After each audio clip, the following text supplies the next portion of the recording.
Welcome back. In Liberia, local media reports that inmates at the largest rural prison have gone on hunger strike over a number of concerns, including lack of meals and poor sanitation. State radio says the inmates at the prison in the east of the country are quoted as complaining that their meals have been reduced from 3 times to once a day, with each person now getting just 1 spoon of rice. Inmates who fall sick are made to pay for petrol to be transported to a hospital, and they are also required to pay for their medication. The inmates say they want the prison's director replaced and have also resolved to remain on hunger strike until the situation is corrected. Joining us now is a Liberian journalist, Evelyn Sibe, to discuss more on this. Thank you for joining us. If you can hear me, we understand that you spoke to the Ministry of Justice concerning this. What are they saying?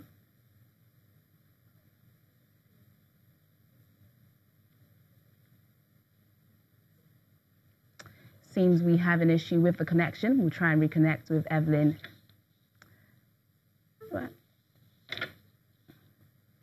Britain's Prince of Wales and Duchess of Cornwall have landed in Africa with their first stop in Gambia. They arrived in Banjul to celebrate the country's return to the Commonwealth after former dictator Yahya Jammeh went into exile. Gambia President Adama Barrow, who won last year's election, held a welcoming ceremony for the royal couple.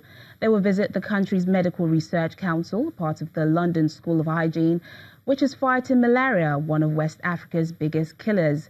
It is the first time the Prince of Wales has visited Gambia since the Commonwealth leaders voted unanimously last April that he should succeed the Queen as head of the Commonwealth.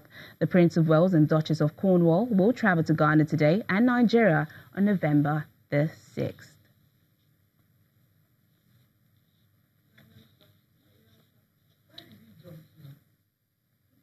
The Bayelsa state government has formally launched the Safe Motherhood Scheme. It is a program that seeks to reduce the infant maternal mortality rate in the state. The Delta State Governor, Dr. Ifeanyi Okowa, who was the special guest at the launch, commended his counterpart, Seraki Dixon, for setting the bar high, as the scheme is worthy of emulation. It's been 3 months since the Bayelsa State Governor, Seraki Dixon, promised pregnant women in the state a stipend of 3,000 naira when they register for antenatal services. Now, mothers-to-be from across the state, health and top government officials gather at the banquet hall in Yenagoa, the state capital, for the official launch of the Safe Motherhood Scheme and commencement of the monthly stipend payment. Be sure that we are following up on your attendance. Once you register, you will not get the 3,000 until we have evidence that you have registered. From that moment on, you'll be entitled to free medication and care.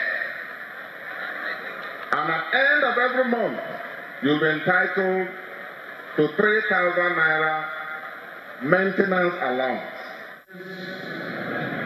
The Delta State Governor, Dr. Ifeanyi Okowa, has a word of caution. For the health of the woman and for the health of the home, there is the need to also have bed spaces, or what we would generally call population control or bed control.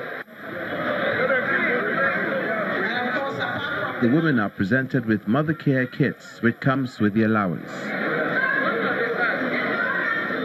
I feel delighted and privileged to having benefited from the scheme today.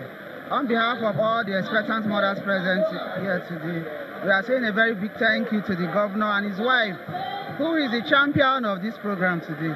And we plead that the governor should continue the program to enable other pregnant women to come forward and register for their antenatal services. I really feel good. I want to even thank the governor of Bayelsa State, Honorable Seraki Dixon, and his wife. It's really a good thing indeed. Initially, I thought it was a joke. When I even went for my antenatal, I was asking, like, how much do I need to pay? The doctor said, are you not under BHIS? I said, yes. He said, no, everything is free. Sanitary pad, sterile test gloves. The Safe Motherhood Scheme is expected to improve the quality of maternal health care and help reduce the mortality rate in Bayelsa State to the barest minimum. It seems we've reconnected with Liberian journalist Evelyn Sibacho to discuss more on this. Hello, Evelyn. I hope you can hear me now. Yes, I can hear you very well. Great. We understand that you spoke to the Ministry of Justice concerning this. What are they saying about this situation? Well, the Assistant Minister for Corrections and Rehabilitation at the Ministry of Justice, he said that the information in the media is not true and that there has been no such information coming to their attention that inmates in Grand Julia County are protesting. So he has disputed what was in the media. But the reality is the issue about poor protection of prisoners in Liberia not just Grand Julia, across the county is a serious challenge. Well, do you have any idea how this story originated and what the ministry is doing to correct it? Well, since this new government took over, they've always said that they are doing all they can to make sure that the condition of prisoners across the prison compounds in Liberia improve. But there has not been much. Even Amnesty International, as well as other human rights monitoring groups, have raised this concern times with our number. They've raised that in their reports.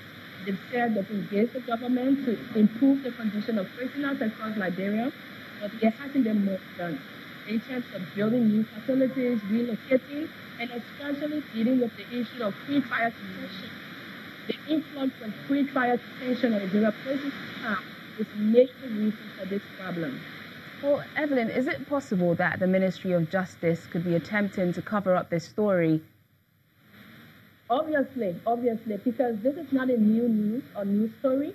All across the country, even at local prison compounds, across local police stations, there are overcrowding of prisons. And the condition of those prison facilities is nothing to say that it is a hidden secret. It is known. But the government, usually they're always in the business of covering up and debunking whatever goes into the media. But the reality is prison facilities conditions are poor.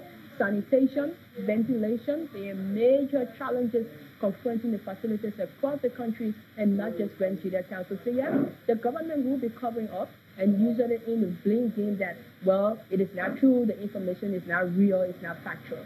Okay, the BBC also says Liberian prisons are crowded with pre-trial detainees who do not get a speedy trial because of lack of adequate funding for the justice system. How true is this and what measures are being implemented to correct it as well?